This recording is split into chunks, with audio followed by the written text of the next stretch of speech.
Olá, meus irmãos, a graça e a paz de Jesus seja com todos vocês.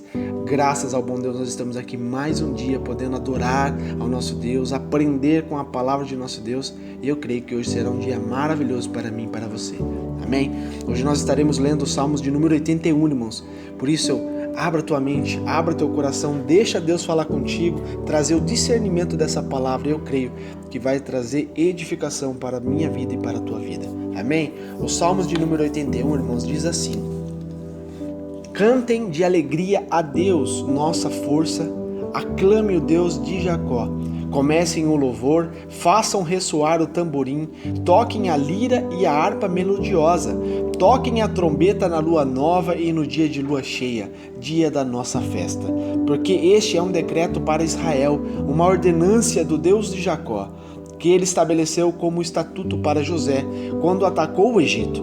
Ali ouvimos uma língua que não conhecíamos. Ele diz: Tirei o peso dos seus ombros, suas mãos ficaram livres dos cestos de cargas. Na sua aflição vocês clamaram e eu os livrei. Do esconderijo dos trovões lhe respondi. Eu os pus à prova nas águas de Meribá. Ouça, meu povo, as minhas advertências. Se tão somente você me escutasse, ó Israel. Não tenha Deus estrangeiro no seu meio, não se incline perante nenhum Deus estranho. Eu sou o Senhor, o seu Deus, que o tirei da terra do Egito. Abra sua boca e eu o alimentarei. Mas o meu povo não quis ouvir-me, Israel não quis obedecer-me. Por isso os entreguei o seu coração obstinado, para seguirem os seus próprios planos. Se o meu povo apenas me ouvisse, se Israel seguisse os meus caminhos, com rapidez eu subjugaria os seus inimigos e voltaria a minha mão contra os seus adversários. Os que odeiam o Senhor se redimiriam diante dele e receberiam um castigo perpétuo. Mas eu sustentaria Israel com o melhor trigo e com o mel da rocha o satisfaria. Amém? Glórias a Deus por isso. Irmãos, a gente vê que esses salmos aqui, ele começa aqui enfatizando muito sobre louvarmos a Deus, adorarmos a Deus, né? Aqui a gente vê que esse salmo foi escrito por Asaf. Ele era um levita, onde ele comandava todo ali os levitas que adoravam tanto em cantos quanto em instrumentos. Então ele era responsável por isso. Então ele estava aqui representando o louvor, a adoração. Ele estava trazendo a importância, focando a importância da comunhão entre o povo e Deus Altíssimo, os seus servos. Então a gente vê que aqui ele estava trazendo a importância, irmãos, da gente adorarmos a Deus em todas as circunstâncias, em todos os momentos. Então Asaf aqui, a gente vê que ele chama os leitores a participarem dessa adoração, sabe? Cantando louvores e tocando os instrumentos ali ordenados para o culto em Jerusalém. Então a gente vê que é uma convocação, ele está anunciando uma convocação. Então a gente vê, irmãos, em várias passagens bíblicas, em Números 10, a gente consegue ver isso, sobre essas festas, sobre, sabe, o canto, o toque de trombeta, sobre adoração a Deus. Então tem muitos, se aprofundar muito nisso, irmãos, a gente consegue ter o discernimento, o entendimento de como era importante a adoração.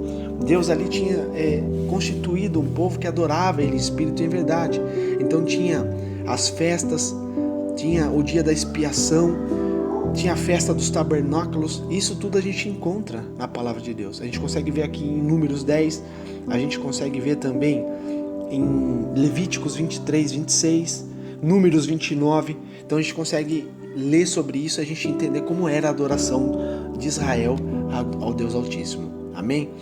E aqui a gente vê, irmãos, que no verso aqui do 5, a gente consegue entender que Asaf, evidentemente, ele anunciava uma mensagem que recebeu diretamente do Senhor. Ele estava vendo que estava sendo transmitida nos versos seguintes. Então Deus fala ali da sua obra redentora de tirar os israelitas da escravidão e das obras forçadas no Egito, ali em Meribá, que significa queixa. Então foi um nome dado ao local onde Deus reafirmou seu cuidado por Israel, irmãos. Logo depois do Êxodo, a gente sabe toda aquela história de Êxodo 17, vocês podem estar lendo em casa, que para você ver como que o povo é obstinado, o povo é rebelde, irmãos, de todas as maneiras ele é rebelde. Então, para só dar uma resumida em Êxodo 17, a gente vê um povo reclamando para Moisés que eles estavam com sede. Eles falavam: dá-nos águas para beber, Moisés. E Moisés falava para eles: por que vocês queixam a mim? Por que vocês colocam o Senhor à prova? E ali o povo, estava sedento e reclamou mais ainda. Por que você nos tirou do Egito, irmãos? Deus tinha resgatado o povo da escravidão. E ali olha que eles jogam na cara de Moisés: por que você nos tirou do Egito? Foi para nos matar de sede? Foi para matar os nossos filhos, os nossos rebanhos? E ali Moisés fala assim: Senhor, me ajuda, porque esse povo está a ponto de apedrejar-me. Olha só a situação. E ali Deus vai e traz o milagre de trazer água da rocha. Então, irmãos, a gente vê que o povo, ele se rebeldia demais contra a palavra de Deus. Tanto no tempo passado, quanto no tempo presente. A gente vê como é fácil o ser humano se afastar do caminho de Deus, reclamar, murmurar e se esquecer de todas as coisas que Deus fez, faz e vai fazer. Porque o nosso Deus, ele é fiel, irmãos. O ser humano tem dificuldade em entender que Deus é fiel, que Deus não muda, ele é imutável. Irmãos, e por entender que o ser humano aqui, eles se rebelaram contra Deus, Deus, ele entregou o ser humano à sua própria sorte. Como a palavra aqui está dizendo. Deus ali estava falando: ei, se vocês apenas ouvissem-me, olha o que Deus está falando, se vocês dessem ouvido, se vocês me escutassem, ó Israel, se vocês escutassem-me, eu ajudaria vocês, mas não, vocês querem fazer pelas suas próprias mãos. Então a gente vê que o povo aqui, eles deveriam manter a comunhão com Deus, receber as bênçãos de Deus, tudo aquilo que Deus estava oferecendo a eles, mas tinha um preço a ser pago, a libertação. O povo estava sendo liberto fisicamente da escravidão, mas dentro deles estavam escravos. Eles não tinham sido libertos e nem queriam a libertação, porque a hora que eles tacaram na cara de Moisés: por que você tirou a gente lá do Egito? Pelo menos lá a gente tinha que beber e comer. Irmãos, olha que gravidade o ser humano chega. Então a gente vê que hoje em dia, irmãos, se a gente for trazer para os dias de hoje, é comum a gente encontrar grandes exemplos, desse sincretismo religioso, pessoas tentando mesclar vários sistemas e objetos de adoração. As pessoas misturam assim: adora isso, adora aquilo, busca nisso, busca naquilo, irmãos, fica desesperado, obstinado e vira um sincretismo religioso. Eles esquecem que existe somente um Deus que pode todas as coisas. Então, aquele povo também fazia a mesma coisa, e Deus entregou eles à própria sorte. Porque eles estavam tentando ali mesclar vários sistemas, irmão, de adoração. E muitos acreditam que o que importa é ter fé. Fala assim: não, eu tenho fé, tudo está certo. Independente do que eu creio. É simplesmente ter fé em Deus, fé naquilo, fé naquilo, fé naquilo outro. E tudo vai dar certo, irmãos. E que o objeto da fé não tem importância, irmãos. Não importa só que é ter fé, mas naquilo que eles têm que ter fé, eles acabam se esquecendo. Em nenhum lugar nas Escrituras, irmãos, nós encontramos apoio para esse tipo de ecumenismo. Deus é o único verdadeiro Deus, e adoração a qualquer outra divindade é traição, irmãos. É rebeldia contra o Criador. É rebeldia. O significado de ecumenismo, irmãos, é simplesmente, tentar juntar todas as crenças, juntar todas as religiões, juntar um monte de coisas. E era o que aquele povo fazia no passado.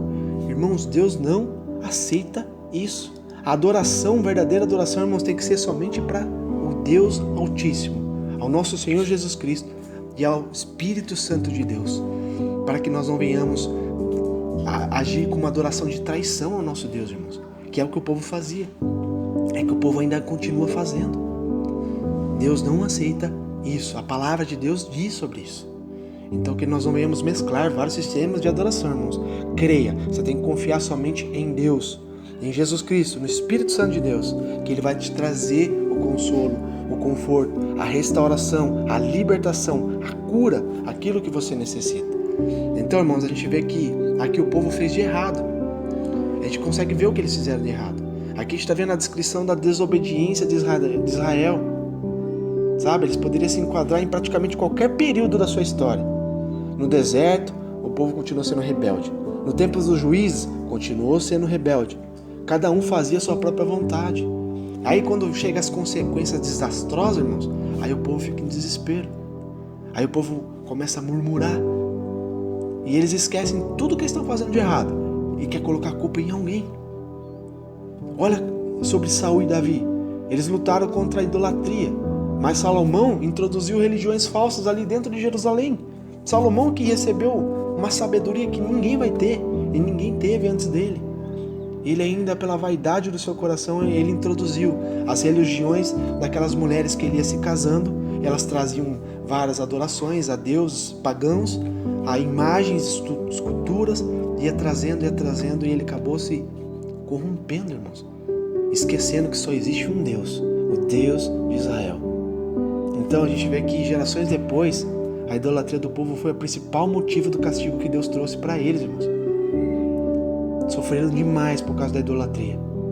Então a gente vê o que Deus ainda estava disposto a fazer a favor de Israel. Sabe?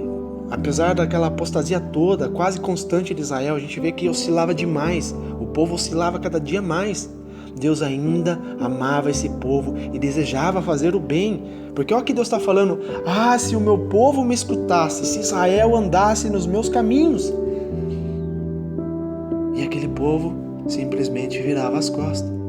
Ele queria livrar a nação dos seus inimigos, irmãos. Ele queria exaltar os seus escolhidos acima das outras nações. Sempre ele queria fazer isso.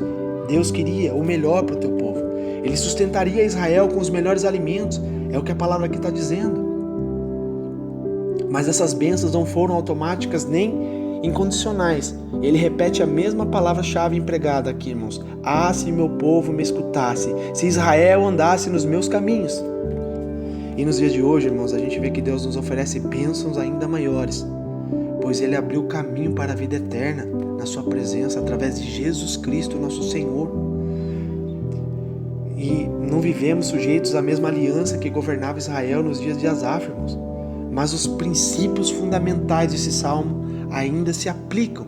Se adorarmos exclusivamente o único Deus, ouvindo a sua palavra e andando nos seus caminhos, irmãos, podemos contar com a bênção da comunhão com o Criador, o Redentor, nosso Senhor Jesus Cristo, o Espírito Santo de Deus, que se estende dessa vida terrestre até a eternidade celestial.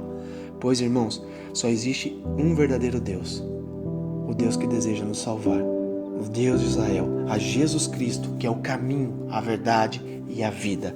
E o Espírito Santo de Deus que está conosco aqui na terra para nos ajudar, para nos instruir, para nos trazer, sabe, o arrependimento dos nossos pecados, a justiça. Irmãos, entendamos que nós temos que plumar os nossos caminhos, entender que devemos adorar somente a Deus de Israel. Devemos colocar o Senhor como fundamento na nossa vida. Na nossa área espiritual, irmãos, temos que ter a convicção de que Deus quer trazer o melhor para nós, que devemos ser fiel a Ele a todo tempo. A todo tempo, pois Ele deseja nos salvar. Amém? Essa é a palavra de hoje, irmãos.